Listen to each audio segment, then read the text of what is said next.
Hi, welcome to the Lisa Saunders Show. I'm Lisa Saunders, and today this is a very special show because it's really personal and I think is going to reach a lot of women who are in my shoes. And to help us talk about this and sing about this, more importantly, is my friend and singer-songwriter Deborah Lynn Alt. Thank you, Lisa. I'd like to introduce the world premiere of this song that is very special because it came from my heart as a gift to Lisa to help give voice to her story, which is a universal story, and for all moms who are affected by this. The name of the song is Had I Known, in parentheses, about CMV.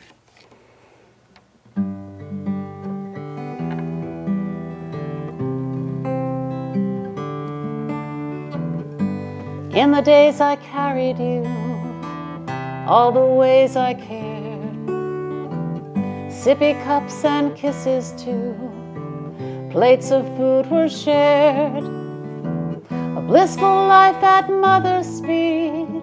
Why would I be alarmed? Thought love was all I'd ever need to keep my girls from harm.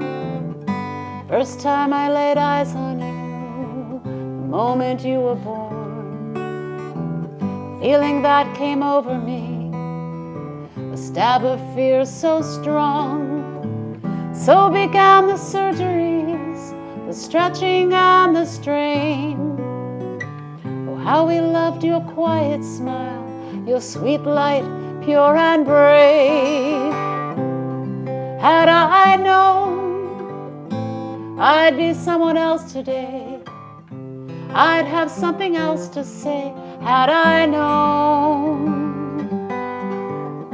had I known, life wouldn't have turned upside down. You would have been a woman now. Had I known. If only someone told me of all that could go wrong. It's too easy not to talk about it. The silent killer has been hidden far too long. It's something they call CMV. Most children will be spared. Were they not at liberty to tell, afraid to scare? There's a promise that I made to keep as I let you go. Dear Lizzie, I'll stay busy so that all the world will know. Had I known, could have found another way. I wouldn't wonder every day. Had I known, had I known, my heart would not have hit the ground. Daughter would be with me now, had I known.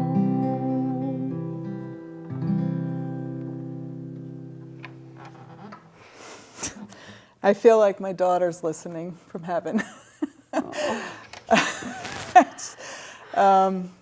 I don't know how you pulled this song together when it wasn't your experience, yet I feel like you are singing what I hear at so many CMV conferences that I go to. I meet women with children, and they're like, how did I not know? How come nobody told me that this might have been prevented if I had known the prevention measures to take, which is namely not to kiss your own toddler around the mouth and be real careful about bodily fluids, especially with toddlers, because the majority of them are excreting this virus, especially if they're in group care, because they're all giving it to each other. And we're all shocked and stunned when we find out, you mean this is the #1 viral cause of birth defects, 4,000 a year, and this was never part of any kind of medical advice, and it's not known. And that how'd you get that title even? Well, I think that when I met you and I heard your story, it was such a part of who you are.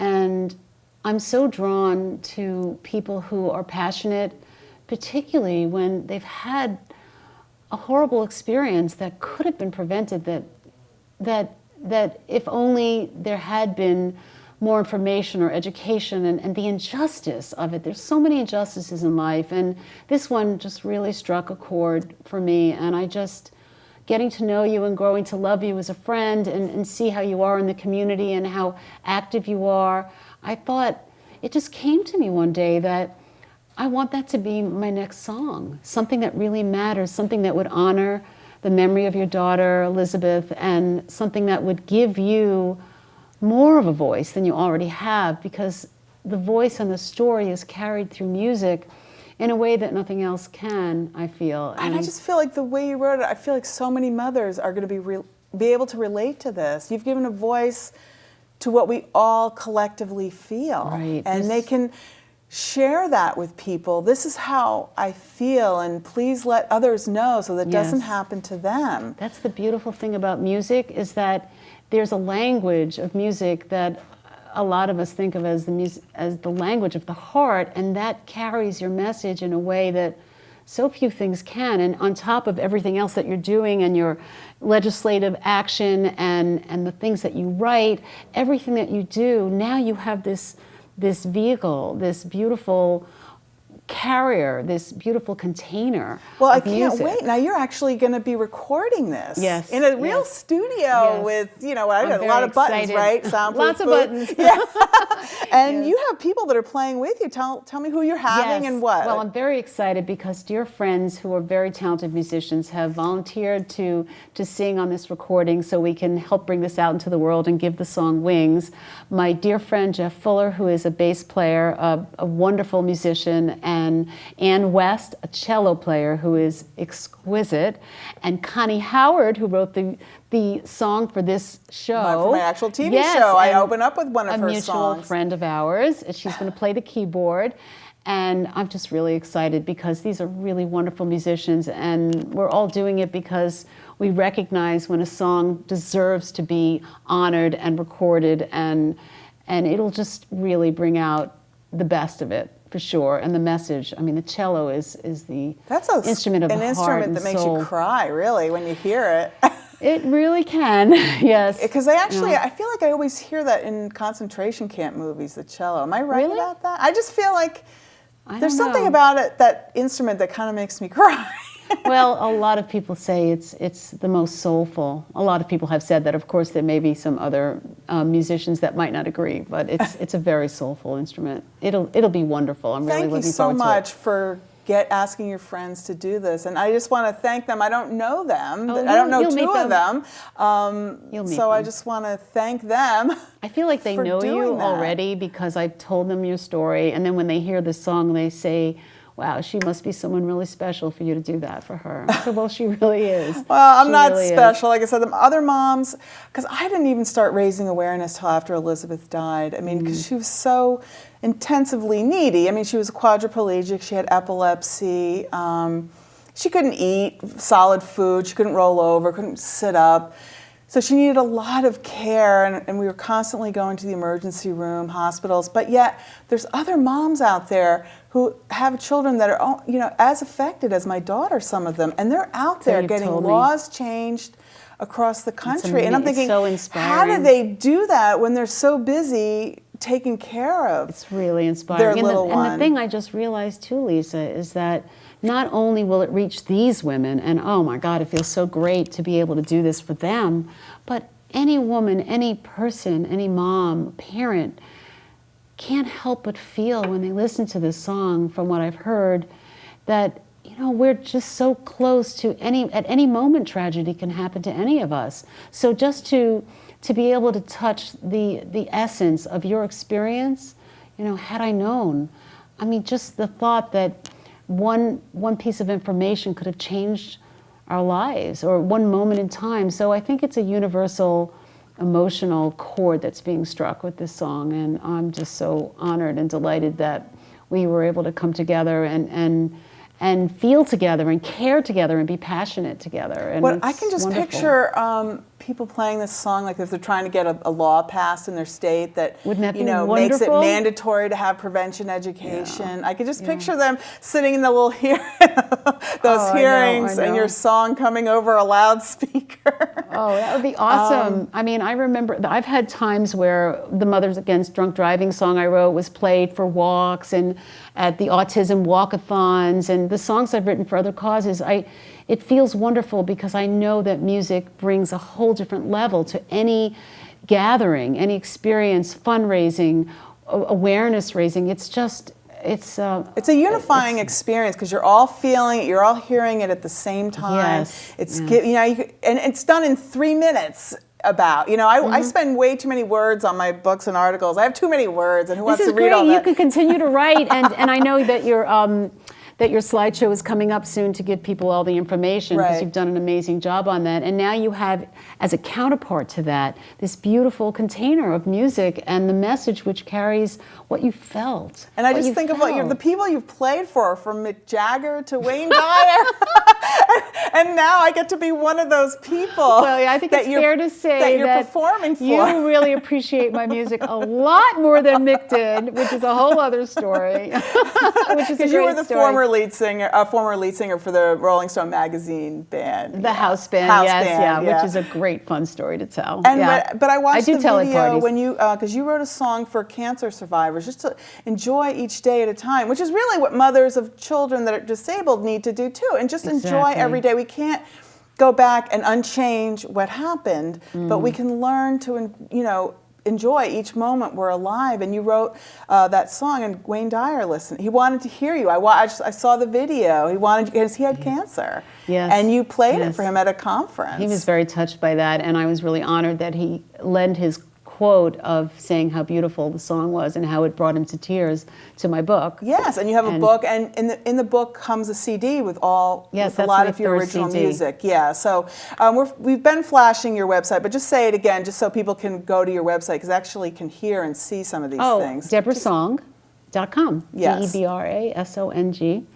And I'm working on updating it with now this new song and this new project, because we've got some things coming up and we'll be performing it, and I'm really excited to have you and I are doing an event together at Mystic Noank Library, so people can check our websites for that date. We're calling it Something to Sing About. Yes, Something to Sing About. Yes. Had I Known About CMV is the subtitle. Right. But you're not just singing that. You're going to be singing a lot of your songs, like especially the funny Connecticut song, because we're both New Yorkers who moved to Connecticut. Oh, that's right. And I love the title of your song. What is it, that Connecticut song? Where New England Begins. Yes. A New Yorker's perspective of Connecticut. Because I feel the same way. I know it's fun, because we do meet a lot of New Yorkers that have relocated to Connecticut, and it's a fun song. It is. I have a lot of fun songs, and I have songs that are inspiring, and I just love to be able to do it. So I look forward to doing that event with you at the library. Yeah. And we're gonna do another show with Lisa Babbitt. Yes, right? on here. Yes. We're gonna come on on the show here and talk about a little bit more about the March of Dimes and other events coming up. Right, so we've got a lot of things to do, and I'm afraid to give dates because I don't want to date our show right now. So people can just go to our website to check on the dates of when these events are coming up if they're interested. Okay, that'll be good. Okay. And like I said, I love watching you perform. I saw you in New London Library, and you were just doing Each Moment We Were Alive, that song, but you talked a lot about your process. And I loved being a part of your process for the Had I Known About CMV song, like when my husband and I came to your house, and you just were playing the melody, and you said, don't get distracted by these crazy words I'm throwing out. The scrambled eggs. I told you about scrambled eggs. Yeah, and then you threw out that song, I'll Keep Busy, Lizzie, and that made me cry, because you had no idea that we used to say that to Elizabeth all the time, because she was quadriplegic. Yet we always say, oh, Lizzie, you're so busy. And I love that you put that in this song. So we're going to take a break now for the PowerPoint that I put together, so you can learn a lot more about CMV and how to prevent it. So what is CMV? CMV, or cytomegalovirus, is a common virus. It was discovered in 1956. Between 50 and 80% of adults in the United States are infected with CMV by age of 40. Most infections with CMV are silent, meaning most people who are infected with CMV have no signs or symptoms. Infected pregnant women can pass the virus to their unborn children. When babies are infected with CMV before they are born, the condition is called congenital cytomegalovirus, or CMV. Congenital CMV is the leading viral cause of birth defects. According to the New York Times article, which is headlined, CMV is a greater threat to infants than Zika, but is far less often discussed. It's a good article for you to Google and check out. Symptoms of congenital CMV, you can find those on the CDC's government website. Some babies might have signs of congenital CMV infection at birth, and that's premature birth, liver, lung, and spleen problems, small size of the head at birth, and small body size as well, and seizures. Some babies with signs of congenital CMV infection at birth may have long-term health problems. That's my daughter over there on the right. She did have that. She had hearing loss, vision loss, intellectual disability, small head size, lack of coordination, weakness or problems using muscles, and seizures. How is CMV spread? Sharing drinks, food, or utensils is a mode of CMV transmission. Contact with the saliva or urine of young children is a major cause of CMV infection among pregnant women. Person-to-person contact, that's kissing, sexual contact, getting saliva or urine on hands, and then touching eyes or the inside of your nose or mouth. Blood transfusions and organ transplantations through the breast milk of an infected woman. Toddlers in group care spread infections such as CMV. Toddlers put each other's toys in their mouths. They need adults to wipe their noses, feed them, and change their diapers. 44 to 100% of 2-year-olds in group daycare are excreting CMV or shedding it. Children cared for at daycare or in preschool exhibit a 2 to 3 times greater risk of acquiring infections. Group care in numbers. There are more than 500,000 child care workers in the United States. 61% of children under the age of 5 are cared for in a child care facility. And because of these large numbers, that's why it's so important that child care providers be educated. Child care workers and mothers of toddlers are at greater risk for CMV. 80 to 20% of caregivers or teachers contract CMV infection every year, according to the American Academy of Pediatrics. Mothers of children in group care are at increased risk for CMV. According to Dr. Demler Harrison, quote, approximately 1 to 4% of all pregnant women will experience a primary CMV infection during their pregnancy. If you work in a child care setting, the risk increases to approximately 10%. If you have a toddler at home who is actively infected with CMV and shedding CMV in their saliva or urine, the risk is even higher, approaching 50% in some studies. Quote, increasing risk perception is important because providers may not be concerned about taking measures to reduce the probability of infection if they feel that they are at low risk, according to a study published by Thackeray et al. In 2016. The American Academy of Pediatrics states that staff of childbearing age who care for infants and children should be provided the following information. And this is, quote, the increased probability of exposure to cytomegalovirus, CMV, in the child care setting. Female employees of childbearing age should be referred to their primary health care provider or to the health department authority for counseling about their risk for CMV infection. This counseling may include testing for serum antibodies to CMV to determine the employee's immunity against CMV infection. Since saliva can transmit CMV, staff should be advised not to share cups or eating utensils, kiss children on the lips, or allow children to put their fingers or hands in another person's mouth. How can CMV be avoided? Wash hands often with soap and water for 15 to 20 seconds, especially after wiping runny noses, changing diapers, picking up toys, etc. If soap and water are not available, use alcohol-based hand gel. Use soap and water or a disinfectant to clean hard surfaces that have been contaminated by secretions. Don't kiss young children on the lips. Don't share food, drinks, or eating utensils with them. Pregnant women working in child care facilities should minimize direct exposure to saliva, but hugging is fine. The Centers for Disease Control and Prevention states, women may be able to lessen their risk of getting CMV by reducing contact with saliva and urine from babies and young children. Some ways to do this are kissing children on the cheek or head rather than the lips, and washing hands after changing diapers. These cannot eliminate your risk of getting CMV, but they may lessen your chances of getting it. This is what other countries are doing to handle the problem of CMV in daycare.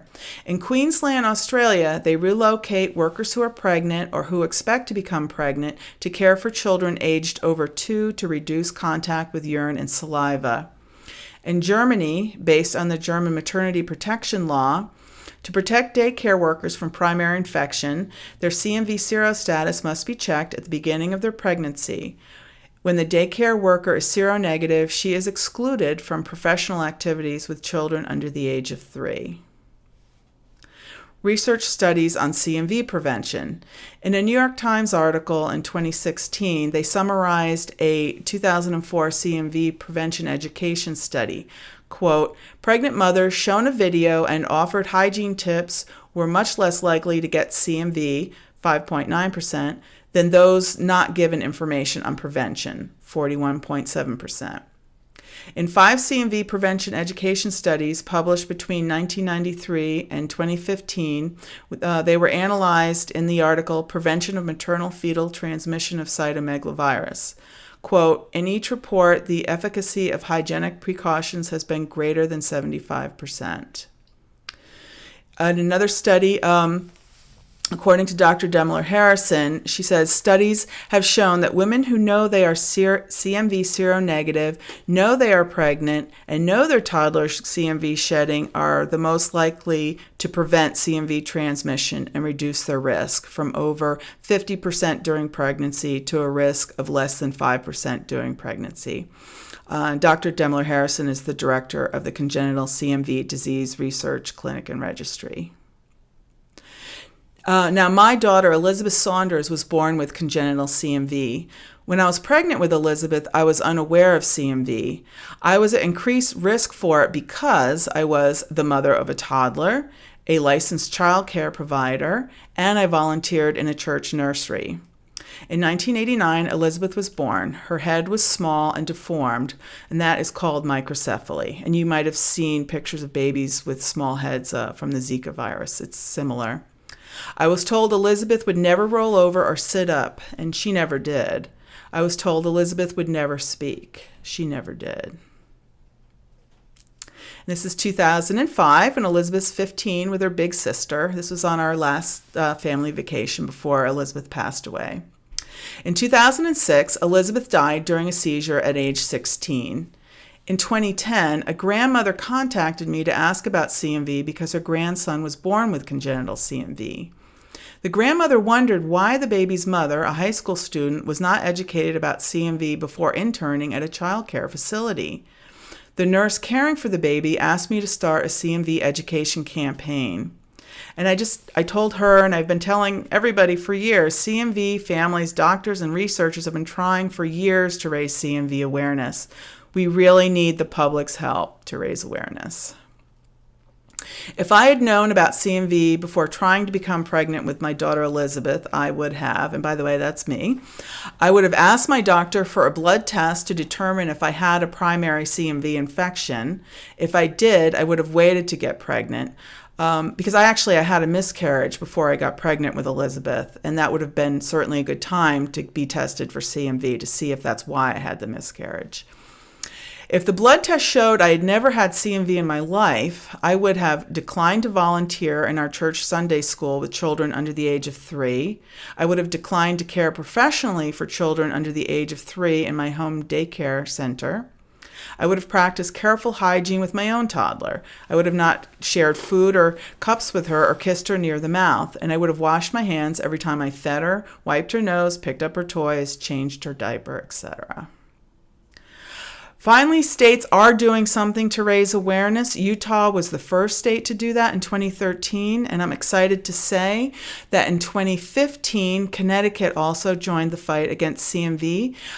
They passed a law in like I said, in 2015, and seen here at the Office of the Governor in Hartford, Connecticut, on July 28th, 2015, is Governor Malloy with medical professionals, parents, legislators, and lobbyists at the ceremonial signing for Public Act 1510, an act concerning cytomegalovirus.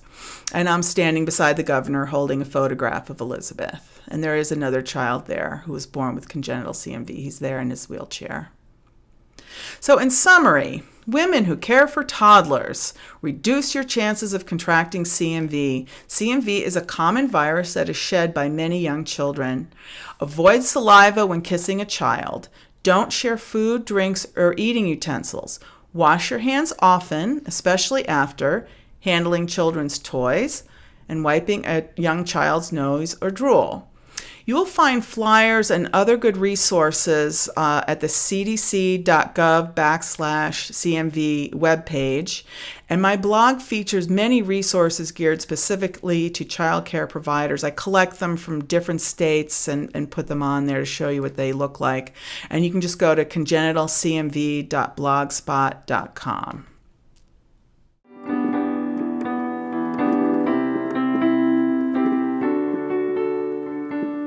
In the days I carried you, all the ways I cared, sippy cups and kisses too, plates of food were shared, a blissful life at mother's speed. Why would I be alarmed? Thought love was all I'd ever need to keep my girls from harm.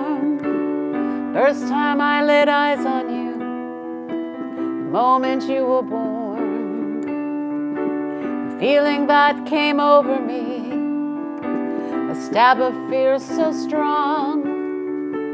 So began the surgeries, the stretching and the strain. Oh, how we loved your quiet smile, your sweet light, pure and brave.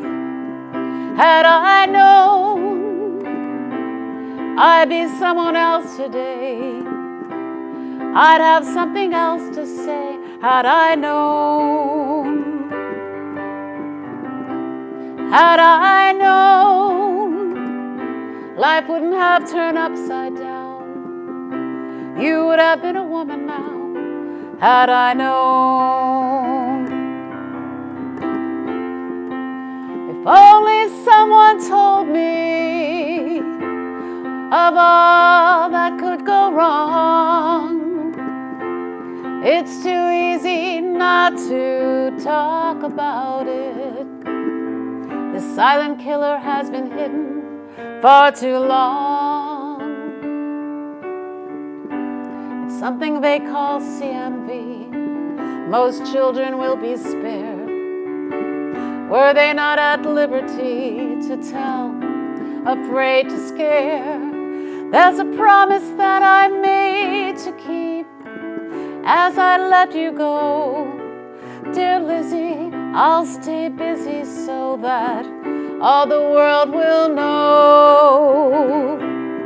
Had I known I could have found another way, I wouldn't wonder every day. Had I known, had I known, my heart would not have hit the ground. My daughter would be with me now. Had I known.